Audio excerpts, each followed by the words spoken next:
Hi everyone, welcome to our weekly Q&A session, and today it's my pleasure to welcome here Coach Chris. So Chris, how are you today? I haven't seen you in a while. Yeah, it's been a while. Thanks for having me as always. Bright and early in Florida right now. It's 9 a.m. afternoon for you, right?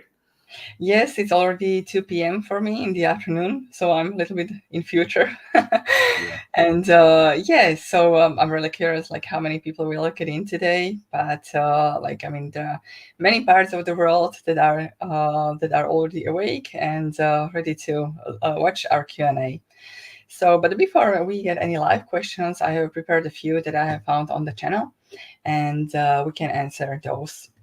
So, da, da, da, da, da. This question is quite a common one, but people always struggle with this. So, we have a question from New Zemus.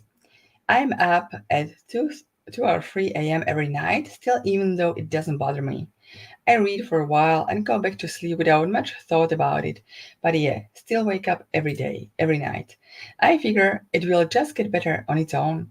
I now fall asleep quickly at the beginning of the night and usually sleep until alarm in the morning or close to it. So definitely better, but only the midnight awakening remains. Do you have an experience with midnight awakenings? And yeah. Midnight awakenings, early night awakenings, early morning awakenings, all of the above. Like so many of us, right? And I think what's really clear is that a lot of the hyper arousal for this person is subsiding or has subsided rather. It seems like early on they had trouble initiating sleep in the first half of the night, and now that seems to have improved, and it's kind of limited to these middle of the night awakenings. Super common. Unfortunately, it is sort of part of the package deal that comes with insomnia, and yeah, it's just a matter of time, really. I think what I find more encouraging, more than anything else, is the fact that he's not bothered or she's not bothered by the awakenings anymore.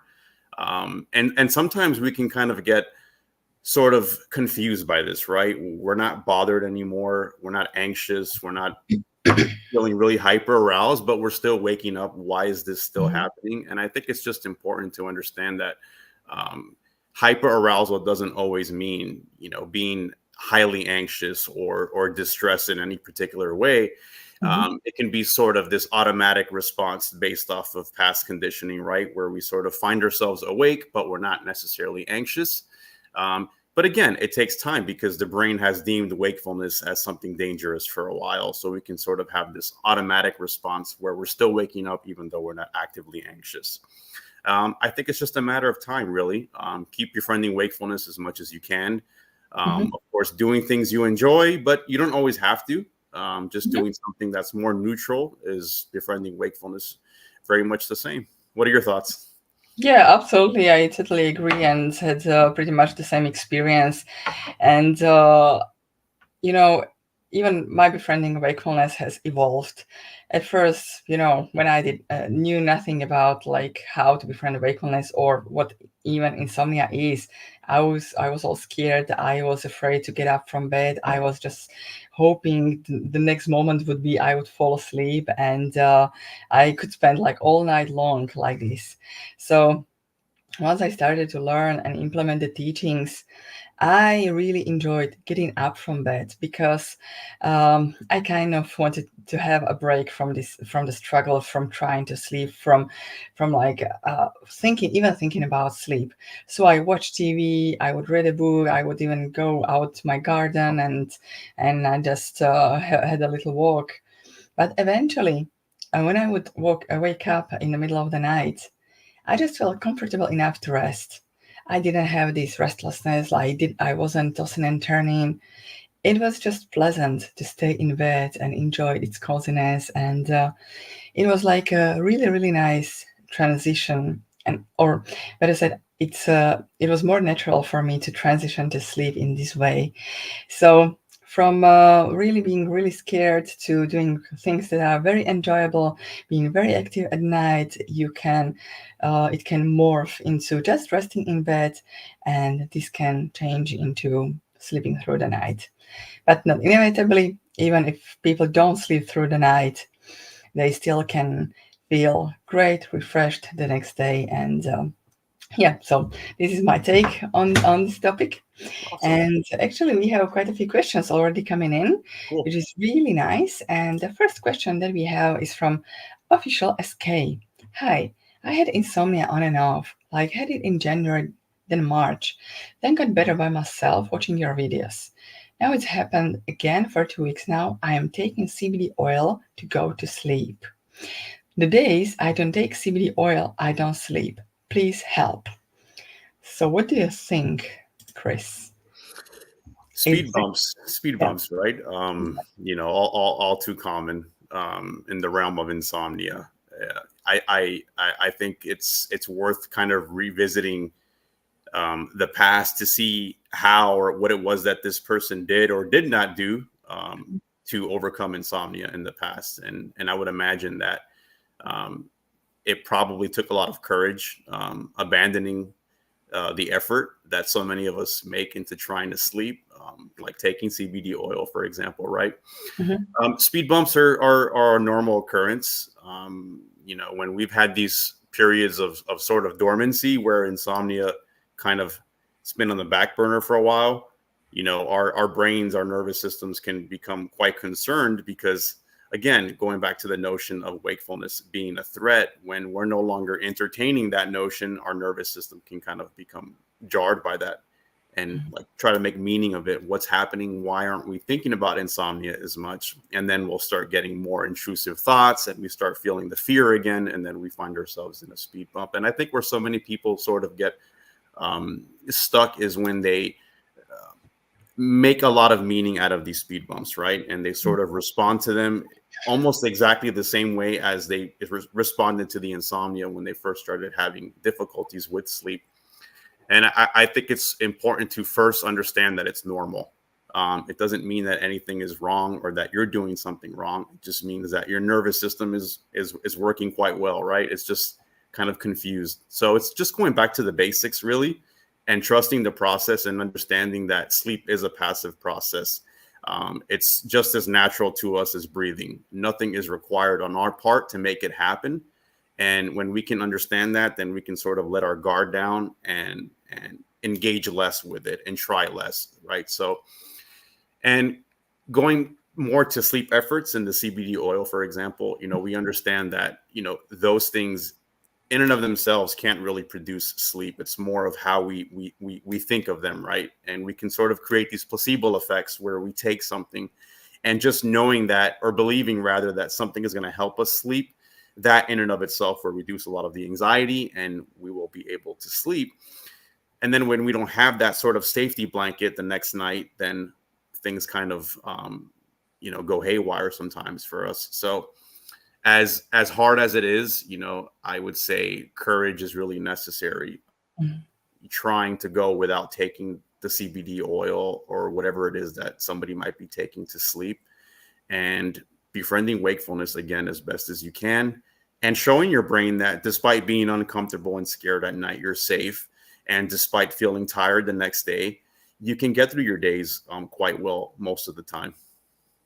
Hmm. That's my take. You covered it really, really nicely, Chris, and there is not not much for me to left to say. But what I would just add is like really this. I think this person, Official SK, is really focused. Like when I take CBD oil, I'm fine. I will sleep. If I don't take it, I will not sleep. And when we really give this power to anything, it could be any substance, it could be a ritual, it could be, I don't know, meditation, sleeping on a particular place. When we give this thing the power, this is going to make sure ensure sleep for me at night, then yeah, we feel like I don't have to do anything. We delegated the responsibility for our sleep to this thing. So, but when you don't do your usual ritual, then you start to monitor. Then you start to look for the cues, like, am I sleepy? Am I not sleepy? Will I sleep tonight? If I don't take it, what happens then? I'll be tired the next day. And then you start to think so much about what happens if I don't take it. then it becomes really scary. The hyperarousal kicks in, and there is guaranteed you are not going to sleep. So, just like you said, Chris, I really like it that befriending wakefulness, it's so helpful on this journey, because just yesterday I had a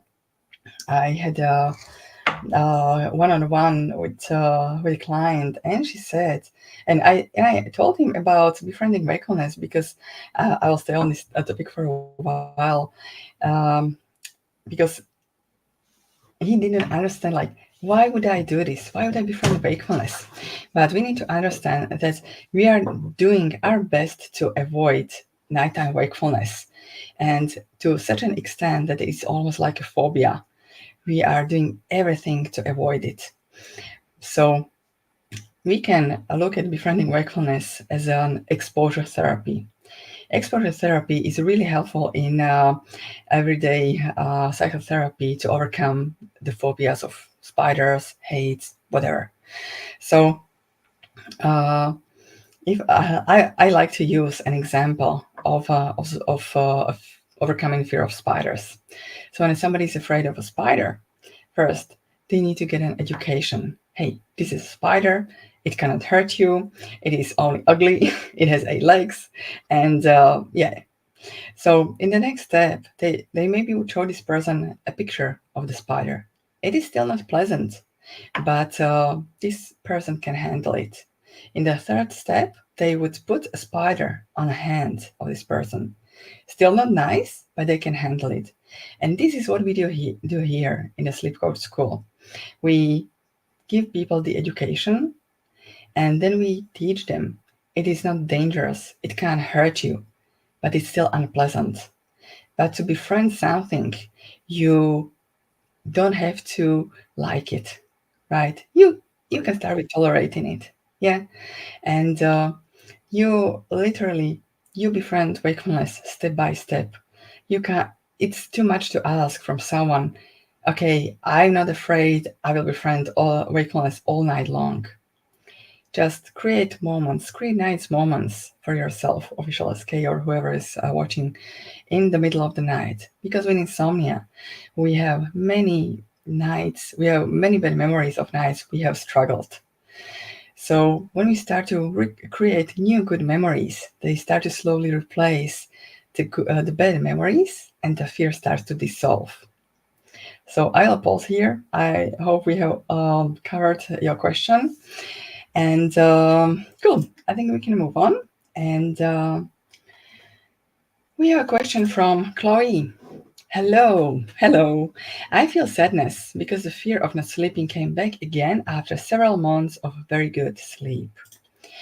I think maybe this fear will remain all my life, and I have just to manage it and be aware. I would say, yeah, awareness, right? Yes, That's the exactly. first step.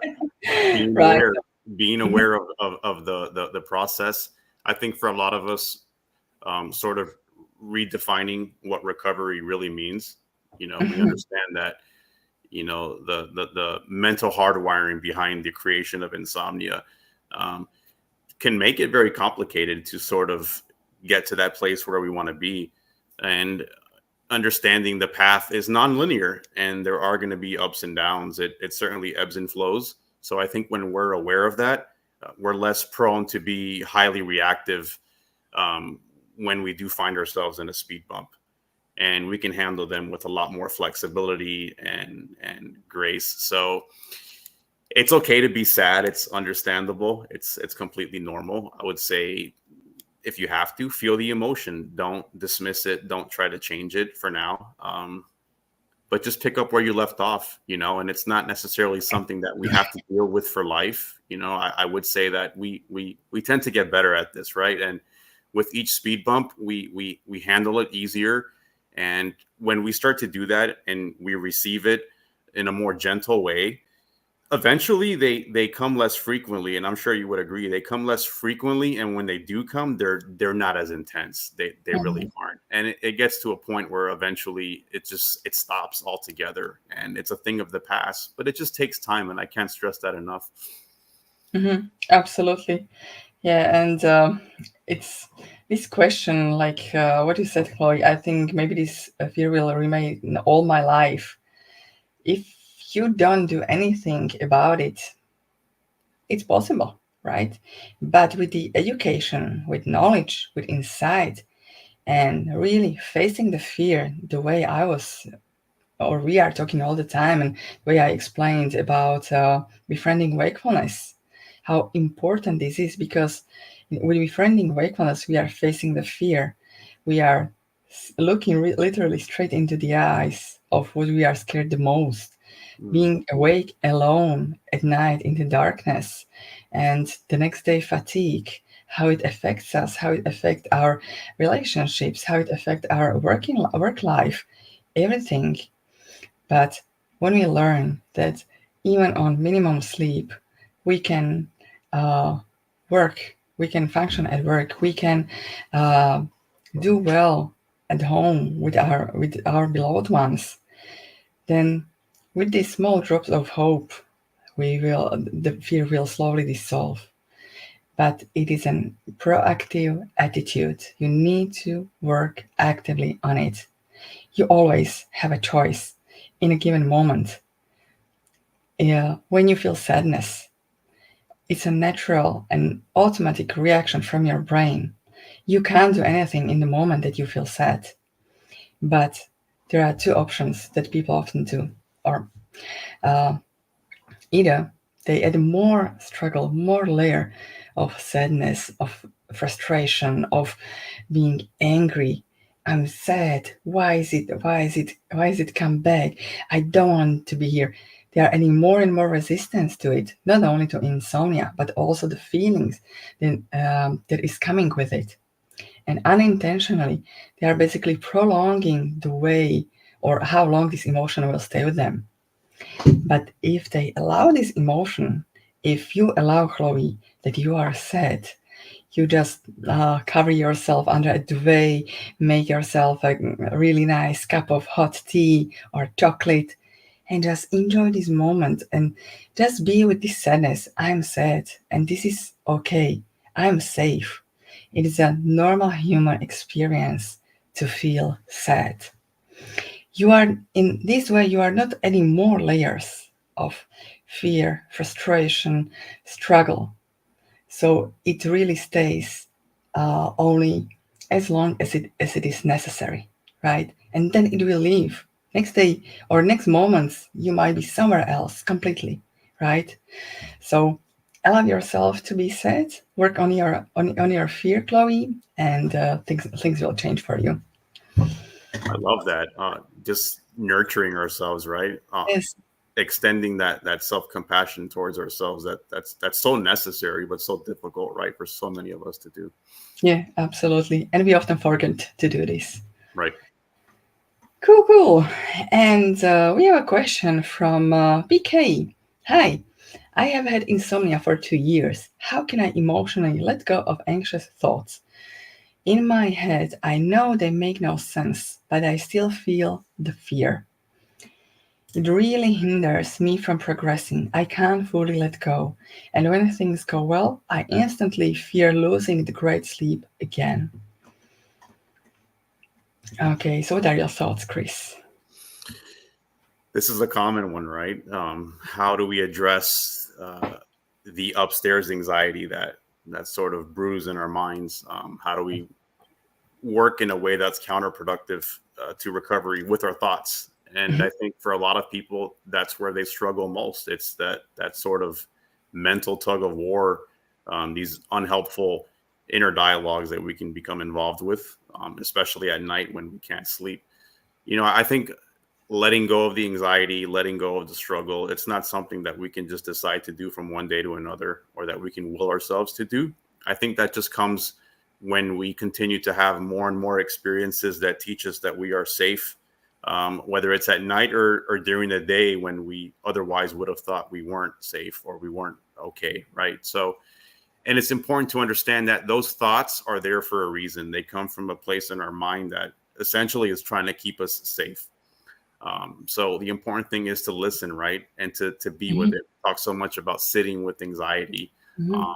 sitting with our thoughts. And it's so counterintuitive because it feels uncomfortable. The fear feels scary. What the thoughts say feel or seem real sometimes, but it's important not to dismiss them or try to ignore them, because otherwise we're going to get more pushback from our nervous system. We're going to get more intrusive thoughts, more rumination, more worry. So as hard as it is, it's super important. It's paramount to be mindful of what we're thinking, to allow the thoughts, to notice them, acknowledge them, send them a nice mental hello, send them a wave, and then bring yourself back into the present moment and keep doing it. We talk so much about non-effort, and we do so for a reason. A lot of us sort of we place effort where it's not serving us, so we might as well use that energy in the right way and put the effort into mitigating the anxiety and mitigating the hyperarousal. So as hard as it is, just allow the thoughts to be there, let them play out however they are going to play out, and just do your best to befriend wakefulness. Do your best to sort of persevere during the day when you're fatigued, and eventually you'll notice that you're not so I guess tethered to your thoughts. You're not so identified by them, and with that comes the reduction in fear that so many people are after.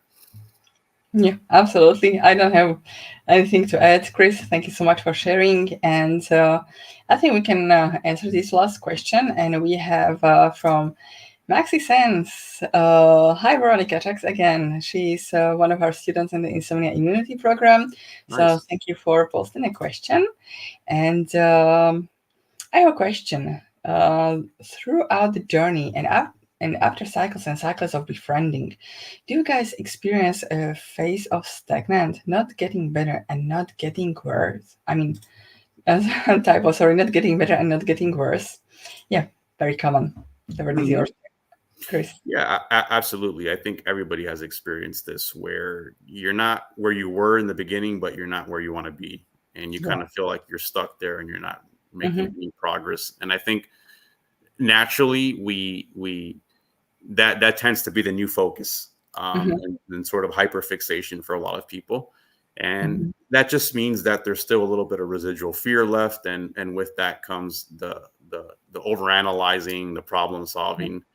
I think that, just maybe try embracing this as your new normal for now. It's temporary. It's not something that you have to accept for the rest of your life, but understanding that this is the process right now. That's sort of, that benchmark that you're at right now, because you're not where you were. So you are, ascending on your trek, even though you're not at the summit. Right. And just doing the best that you can in that moment.